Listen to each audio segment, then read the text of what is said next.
The story of Admiral Byrd's flight over the North Pole is a controversial one, to say the least. Great. As some people believe that he actually discovered an entrance to Hollow Earth with a mythical realm inside our planet, while others doubt that he even reached the pole at all. But who is Admiral Byrd? It's time, ladies and gentlemen, for Josh's History Corner. Yeah. Ladies and gentlemen. Richard Evelyn Byrd Jr. was born on October 25th, 1888. Handsome name. It is. Evelyn? Evelyn's his riddle name. Great. This is great. I love this. Middle name, not riddle name. All right.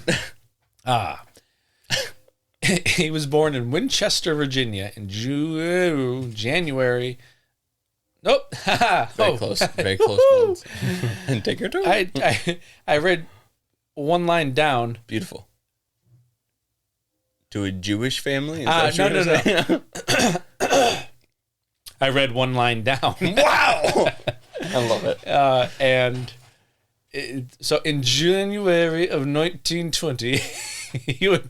All right, I'm going to start. That's fine. Richard Evelyn Byrd Jr. was born October 25th, 1888. Weird name.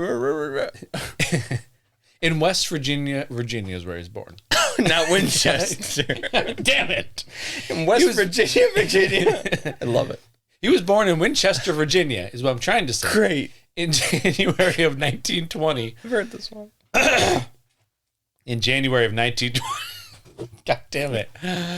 Sorry. Okay, let me collect myself. Yeah. In January of 1920, he would marry Marie Donaldson Ames, and the couple would have 4 children. One son, Richard Evelyn Byrd III.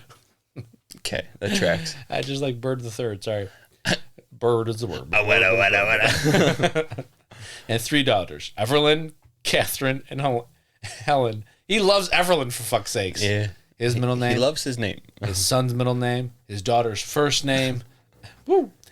On June 8th, 1912, he graduated from the Naval Academy and was commissioned as an ensign. Which Naval Academy? There was like 4 of them. It's all good. It's all good. Fuck off.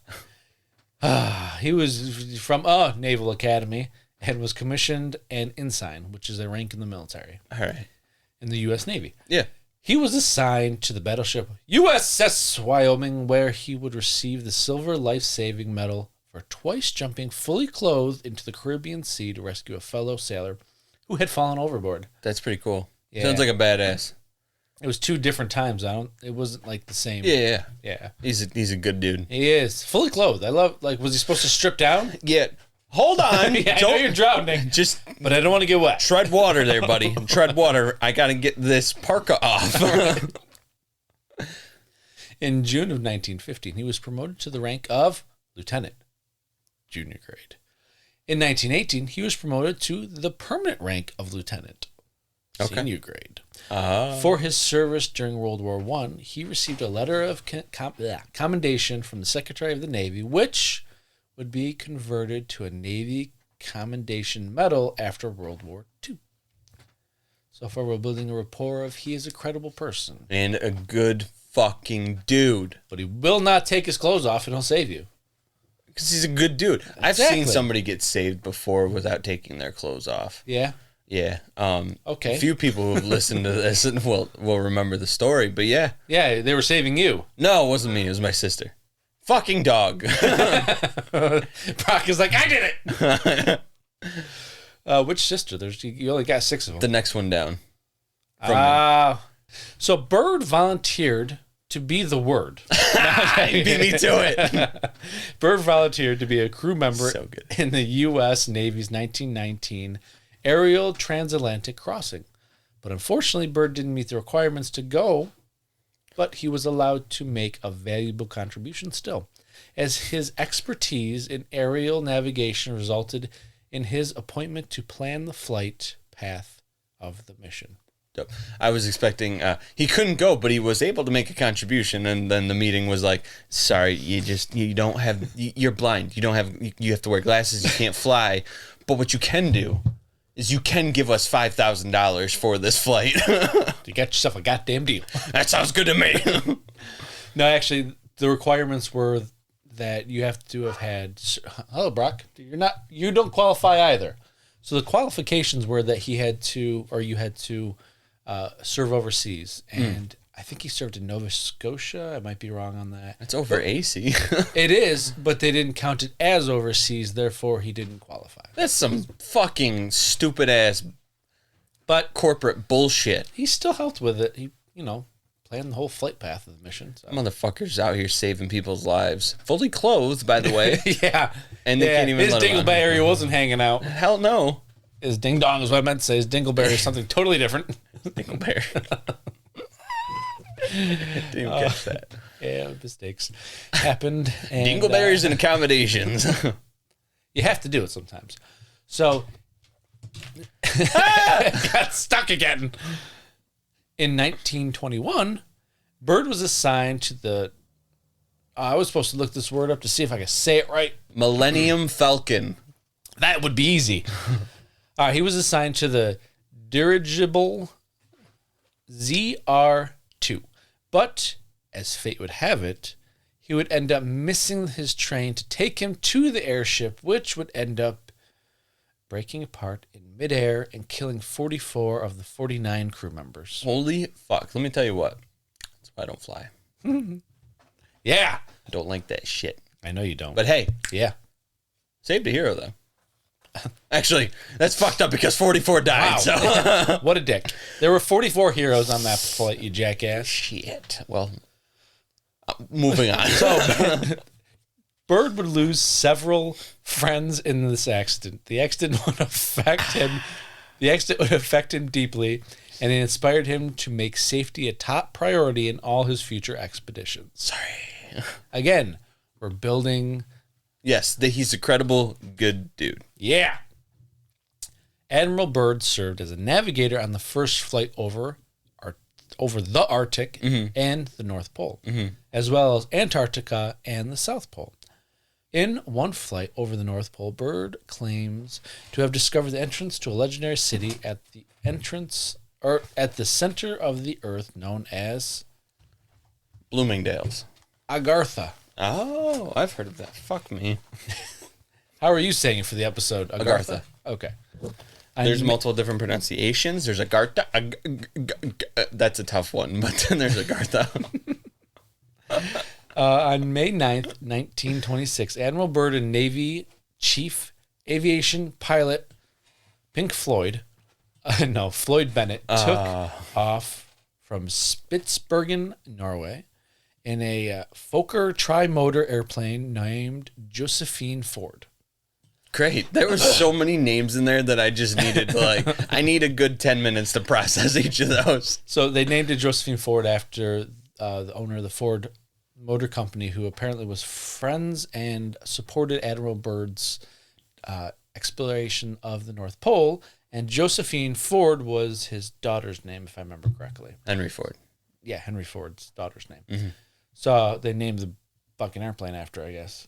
They're riding Josephine Ford. Yeah, I'm sure he loved that. They're riding inside her. Oh, yeah. 4 men riding inside her. 2 men, but that's all right. That's all right. It's not all right. Just double penetration. Okay. Their journey was to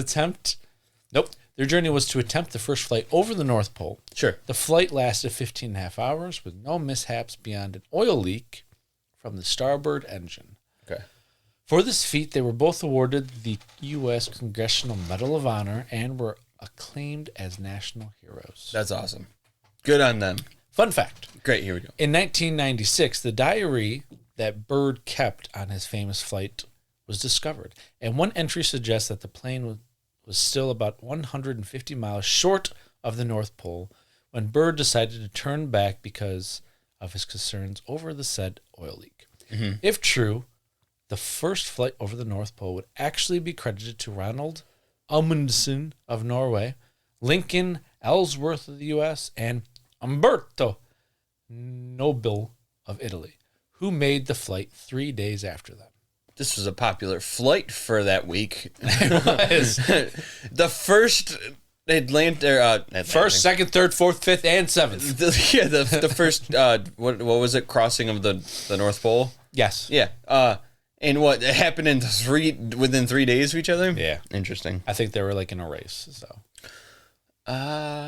Which would be why, if that was true, they lied. But well, not necessarily. Well, did they have to go there and then come back, or did they have to go there across and land somewhere else on the other side? So as far as I know, they because had to go, that would have been the only way to actually prove.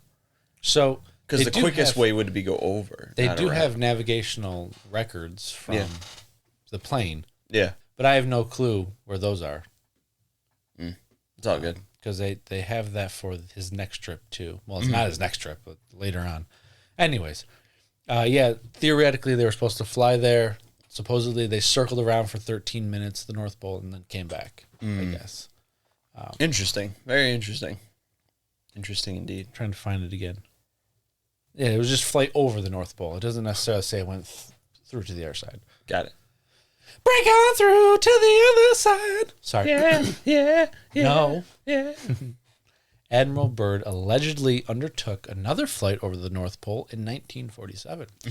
He supposedly kept a diary of this expedition in which he described his journey into the center of the Earth. He states that it was an entirely different environment as he passed the pole, citing rolling green hills and temperatures of 74 degrees. He claimed he was directed to land by messages coming into his aircraft. He landed his craft and explained that he and his pilot were approached by beings of inner Earth who referred to them as surface world men. According to his host, or their hosts, he was allowed to enter this place known as Agartha, because he was because of his high moral and ethical status. They apparently reprimanded him for humanity's recent invention of the atomic bomb and warned that a dark age is coming if humans don't shape up. He was sent on his way with instructions to bring this message back to the surface people. Well, I mean, I think they were spot the fuck on. Yeah. Atomic bomb is nothing to fuck with. Well, I mean, yeah. And but since what then, we're doing in the Earth, I know. Yeah. I was just saying, like, since then, Dark Age. On Byrd's return, he stated that he had a meeting with the Pentagon. He was ordered to remain silent, and Byrd followed orders like a good military man that he was.